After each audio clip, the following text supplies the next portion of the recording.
আজকে আমি বানাচ্ছি গ্রিন চিকেন, কিন্তু আলাদা স্টাইল। আপনাদের সঙ্গে সাইডটা দেখানোর জন্যই আজকে আমার এই ব্লগটা করা। এর মধ্যে দিয়েছি কিছু গোলমরিচ, একটু চার পাঁচটা মতো লবঙ্গ, আর 4টে মতো আপনার এলাচ, আর একটু দারচিনি। এগুলোকে সব একটু নুন দিয়ে শুকনো কলায় ভেজে নিচ্ছি।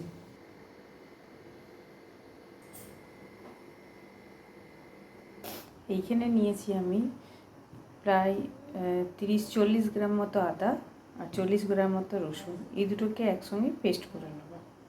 এরপরে যেটা হচ্ছে মেন ইনগ্রিডিয়েন্টস, সেটা হচ্ছে কাঁচা লঙ্কা আর ধনেপাতা।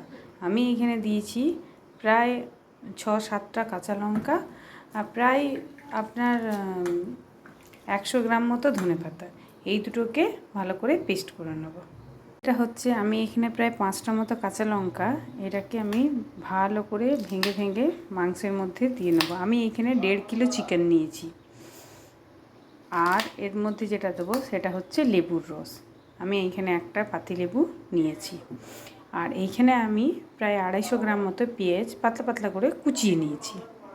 এবারে মাংসের মধ্যে আমি কাঁচা লঙ্কা দিয়ে নিয়েছি। এবারে একটা পাতিলেবুর রস এতে দিয়ে দেবো, হাফ দিচ্ছি। আর এই যে পাতলা পাতলা করে পেঁয়াজগুলো কুচিয়ে ধুয়ে রেখেছি, সেই পেঁয়াজগুলো আমি এর মধ্যে কিছুটা দিয়ে দেবো।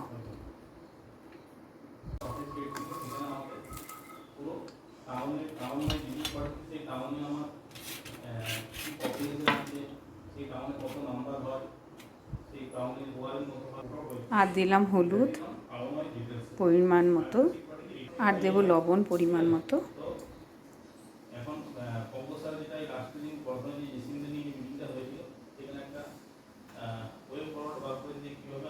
আর এর সাথে এখন একটু দেবো মশলাটা, যেটা গুঁড়িয়ে রেখেছিলাম প্রথমে। বাদ বাকিটা পরে দেবো। আর দেবো আমি আদা রসুনের পেস্ট দিচ্ছি। আমি এখানে সাদা তেল, আমার 1.5 কিলো মাংস আছে, এর জন্য আমি এখানে 150 গ্রাম সাদা তেলের ইউজ করব।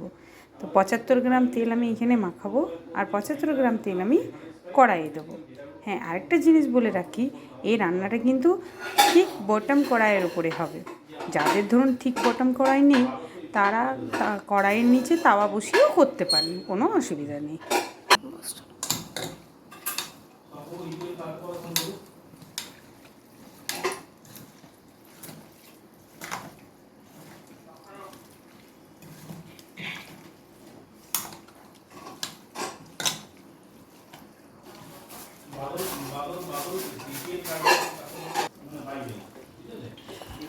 যেহেতু রান্নাটা এখনই হবে, সেই জন্য আমি বেশিক্ষণ একে ম্যারিনেশন করে রাখবো না, জাস্ট আধা ঘন্টা মতো রেখে দেবো। তারপরে আমি এটা রান্না করব। এখন আরও 75 গ্রাম তেলটা দিয়ে নিচ্ছি কড়াইয়ে। দেখুন, আমি মোটা ঠিক একটা প্যানে রান্নাটা করছি। আমার হেল্প করতে চলে এসেছে আমার হাজব্যান্ড, ও করছে। আস্তে আস্তে আস্তে আস্তে দাঁড়া, আমি দিয়ে দিচ্ছি, দাঁড়া আস্তে, অত অমনি করে দিলে হবে না, দাঁড়াও। এবারে এটাকে হাই ফ্লেমে 5 মিনিট মতো ভালো করে ভেজে নিতে হবে। 5 মিনিট ভাজা হয়ে গেলে একদম কম প্রেসার করে ওকে 20 থেকে 25 মিনিট মতো ঢাকা দিয়ে রেখে দিতে হবে।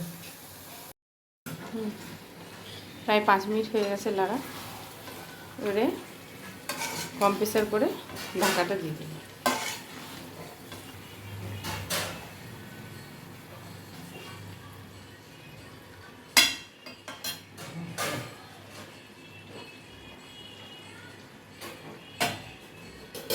খুন্তিটা সরি।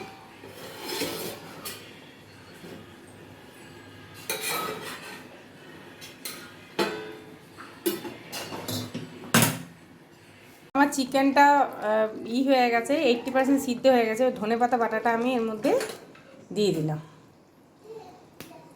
এবার এটা আরও কিছুক্ষণ হবে।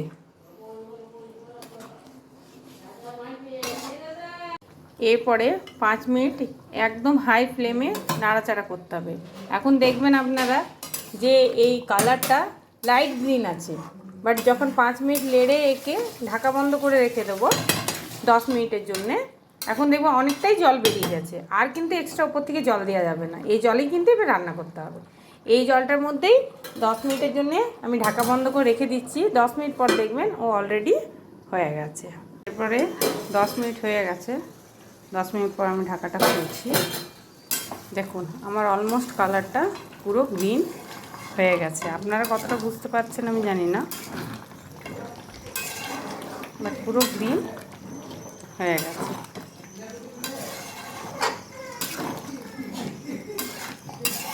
এরপরে আমি প্রেসারটা একটু কম করব। তারপরে এর মধ্যে যে অর্ধেকটা লেবু তখন ইউজ করেছিলাম আর অর্ধেকটা লেবু ছিল সেটি দেবো। তো দেখুন এই অর্ধেক লেবুটা আমি এখন দিয়ে দেবো। আর তখন যে একটু বেঁচে ছিল মশলাটা গুঁড়ো করেছিলাম, তখন যে ছিল বেঁচে এই মশলাটা, এটা আমি দিয়ে দেবো। এরপরে নেড়ে দেবো। দেখতেই পাচ্ছেন আমার মাংস কত সুন্দর সিদ্ধ হয়েছে। এটা এমন একটা রেসিপি আপনার ঝাল লাগবে কিন্তু আপনি খাওয়া ছাড়তে পারবেন না। তাহলে আপনারা আমাকে অবশ্যই জানাবেন একদিন এরকম করে কেমন রান্না হয়েছে। করে খেয়ে আমাকে অবশ্যই জানাবেন যে আপনাদের টাটা। রেসিপিটা কেমন আবার লাগলো। দেখা হচ্ছে পরের বাই, কোনো রেসিপি। টাটা।